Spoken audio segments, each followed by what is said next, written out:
Now to big news for local malls, an announcement from Macy's that's changing retail. The department store chain is planning to close 150 low-performing stores over the next few years. Hello, gorgeous people. In this video, we're diving into the story of Macy's, once crowned America's largest department store. Or was it? Let's find out what happened.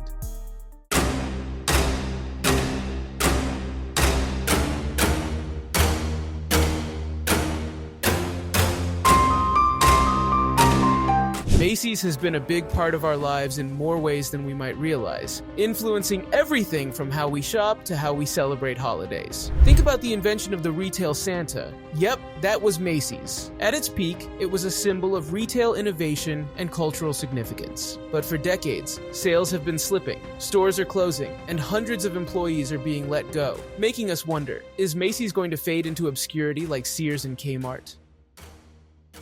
What went wrong, and can this retail giant make a comeback? Let's take a trip back to 1858. Macy's started as a small dry goods store in New York City called H. Macy & Co., and it was the fourth business attempt by founder Roland Hussey Macy. On the first day, they only made $11,600, but things quickly picked up, and after a year, sales reached $85,000. Before long, Macy's expanded into 11 buildings around 14th Street in Manhattan. Talk about growth. Roland Hussey Macy was quite the innovator. Back in the day, haggling was the norm. Discounts were everywhere, and people often bought now and paid later. But Macy flipped the script. He added price tags to all goods and stuck to them. No negotiations. He also insisted on immediate payment in cash. Macy even started pricing goods in odd figures like $4.95 instead of $5. He thought this would make his staff more diligent with sales accounting and less likely to pocket money without being caught. He was also the first to advertise prices in newspapers and offer money-back guarantees. And get this. His stores included a made-to-measure clothing service, which launched the idea of tailoring at big department stores. In the 1860s, Macy's even became the first retail store to get a liquor license to serve alcohol. Cheers to that! So, what actually went wrong? In 1862, Macy's had already dreamed up the idea of the retail Santa, and just 2 years later, they kicked off the tradition of holiday window displays. This not only brought the joy of window shopping, but also sparked an entire industry dedicated to creating elaborate store window spectacles. When Roland Hussey Macy passed away in 1877, his family kept the store going until another family took over, the Strausses. Nathan and Isidore Strauss weren't newcomers to Macy's. They were already selling imported china and glassware there, and even rented retail space to set up a china department. By 1896, the Strauss family officially bought Macy's, and in 1902, they made a bold move by relocating the store uptown to Herald Square. This move was a spectacle in itself, with 250 delivery wagons parading up 6th Avenue. The New York Times called it the greatest moving that ever happened in New York.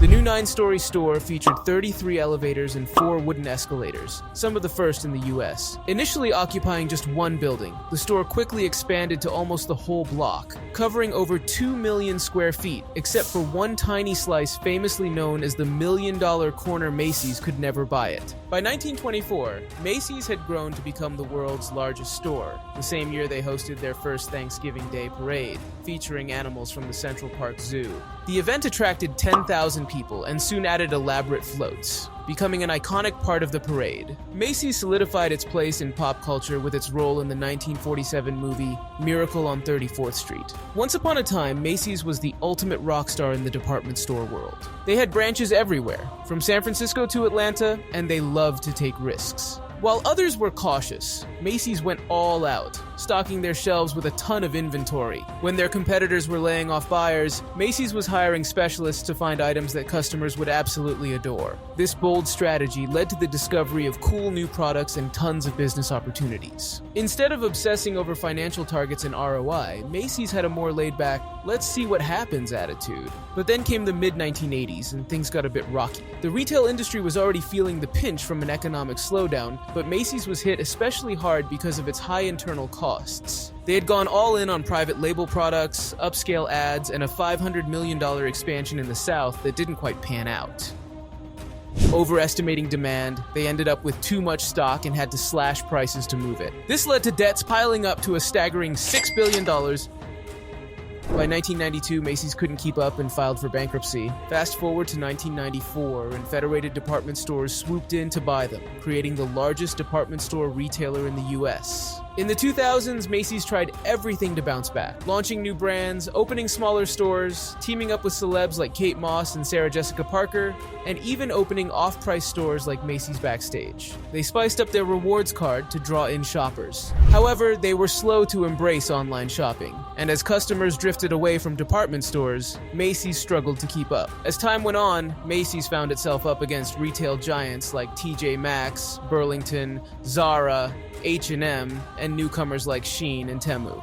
This retail apocalypse hit hard, tanking sales and leading to store closures across the country. In February 2020, Macy's announced a major shakeup, closing 125 stores and cutting 2,000 jobs to save $1.5 billion a year by 2022. They experimented with new store concepts outside traditional malls and even auctioned digital Thanksgiving Day parade floats as NFTs, but the store closures continued into 2023. Behind the scenes, there were big leadership changes. In February 2023, CEO Jeff Gennette retired after 40 years, and Tony Spring from Bloomingdale's stepped in. Macy's now runs 502 stores. When an investor group offered $5.8 billion to buy Macy's, the company said, "No thanks, not enough value." Shortly after, Macy's announced plans to close another 150 stores over 3 years, leaving about 350 full-size stores, less than half of what they had a decade ago. But then in March, the same investors came back with a $6.6 billion offer, which Macy's is still considering. Whether Macy's gets bought out or not,